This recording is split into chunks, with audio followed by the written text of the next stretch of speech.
आज आपण बनवत आहोत नाश्त्यासाठी मल्टीग्रेन डोसा.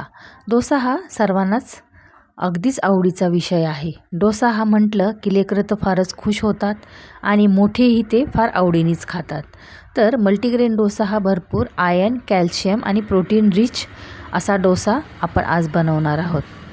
तर तुम्ही पाहू शकता इथे मस्त कुरकुरीत क्रिस्पी असा डोसा मी तयार केलेला आहे आणि त्यासोबत मी खोबऱ्याची चटणी देखील बनवलेली आहे आणि बटाट्याची भाजी देखील बनवली आहे. तर असं पूर्ण मील म्हणून आपण हा डोसा आणि त्याच्यासोबत भाजी आणि चटणी ही रेसिपी बनवणार आहोत. तर त्यासाठी आपण घेतलेले आहेत 1 कप इथे मी तांदूळ घेतले आणि त्यासोबत मी अर्धी वाटी इथे उडदाची डाळ घेतलेली आहे आणि त्यासोबत आणखी अर्धी वाटी मी इथे नाचणी घेतलेली आहे. हे तिन्ही जिन्नस एकत्र करून आपण एकास अर्ध प्रमाण असं घेऊन हे धुवून स्वच्छ आपण भिजू घालणार आहोत. 2 ते 3 पाण्यामध्ये आपण हे धुवून घेतल्यानंतर 8 ते 10 तास आपण हे भिजू घालणार आहोत. 2 ते 3 पाण्यात स्वच्छ धुवून घ्यायचं आहे, कारण मग जर केमिकल किंवा धूळ माती असेल तर ती निघून जाईल आणि स्वच्छ असं पाणी दिसूपर्यंत आपण ते धुवून घ्यायचं आहे आणि ते आपण भिजू घालणार आहे. 8 ते 10 तासानंतर हे व्यवस्थित भिजून तयार होतं आणि मग आपण ते मिक्सरच्या जारमध्ये वाटून घेणार आहोत. इथे तुम्ही पाहू शकता माझं मिक्सरच्या जारमध्ये हे वाटण तयार झालेलं आहे. आता हे पीठ आपण फर्मंट होण्यासाठी 8 ते 10 तास आणखी ठेवून देणार आहोत. त्यानंतर माझं पीठ तर फर्मंट झालं आहे. मग आपण आज डोसा बनवूया. तर त्यासाठी सोबत खाण्यासाठी मी इथे खोबऱ्याची चटणी बनवत आहे.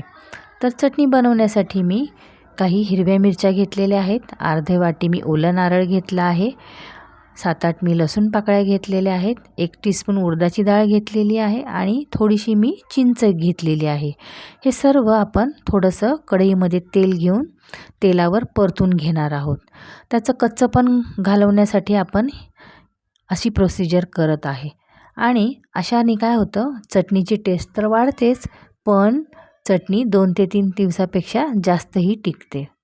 आणि चिंच देखील मी इथे धुवून घेतलेली आहे. हे सर्व एकत्र करून मी मिक्सरच्या जारमध्ये वाटून घेणार आहे.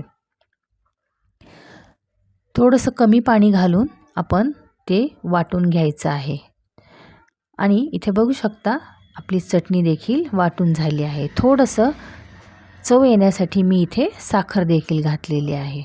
जर तुम्हाला साखर नसेल घालायची तरी तुम्ही ती स्किप करू शकता आणि इथे चिंचेच्या ऐवजी तुम्ही जर लिंबू वापरला तरी चालेल.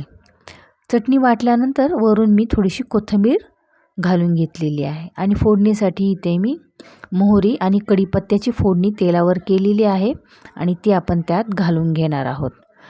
वरून अशी फोडणी दिल्यानंतर चटणीला आणखी छान चव येते आणि ही फोडणी आपण चटणीमध्ये घालून आपली इथे चटणी तयार झालेली आहे.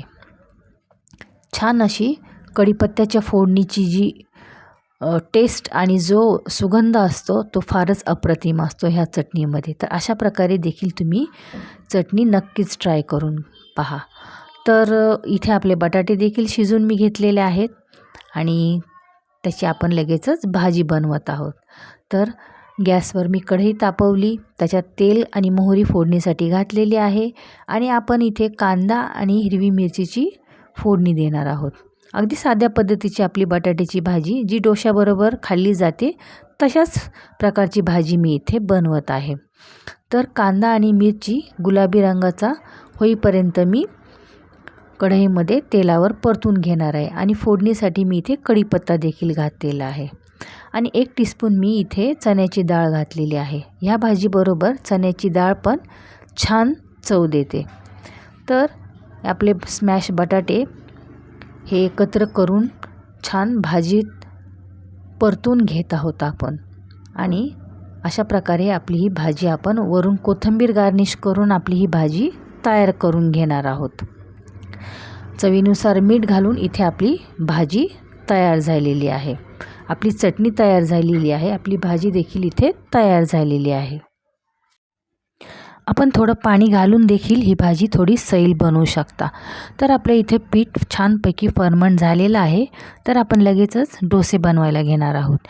इथे मी गॅसवर अगोदरच तवा तापण्यासाठी ठेवला होता। तर आपण लगेचच डोसे तयार करणार आहोत।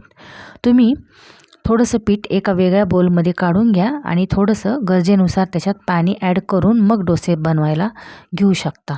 थोडंसं मीठ आणि पाणी ॲड करून तुम्ही डोसे इथे बनवू शकता। तर मी थोडंसं तवा तापल्यावर त्यावर तेल घातलेलं आहे आणि तेलाने तवा ग्रीस करून घेतला आणि त्यानंतर मी डोशाचं बॅटर व्यवस्थित असं पसरवून घेतलेलं आहे। छान एकसारखे आपण इथे डोसे तयार करून घेणार आहोत। व्यवस्थितपणे आपण जर बॅटर डोशाचं तव्यावर व्यवस्थितपणे पसरून घेतलं की डोसे छान क्रिस्पी आणि क्रंची असे बनतात। तर आपला डोसा इथे तयार झालेला आहे। वरून आपण छान तूप लावून हा डोसा जर तयार केला तर आणखीच टेस्टी लागतो। तूप लावू शकता किंवा तुम्ही बटरही लावू शकता। तर अशा प्रकारे मी तूप लावून हा डोसा बनवून घेतलेला आहे। तर मस्तपैकी इथे आपला डोसा तयार झालेला आहे। छान क्रिस्पी क्रंची असा डोसा लगेचच आपण सर्व करणार आहोत। तर आपली इथे चटणी, भाजी आणि छान मल्टीग्रेन डोसा तयार झालेला आहे। तर लगेचच आपण तो सर्व करूया आणि त्याचा आनंद घेऊया। तर ही रेसिपी कशी वाटली तुम्हाला? जर आवडली असेल तर नक्कीच अशा प्रकारे डोसा, चटणी आणि भाजी बनवून पहा आणि कशी वाटली ही नक्की मला कमेंट करून सांगा आणि आवडल्यास चॅनलला लाईक करा, सबस्क्राईब करा।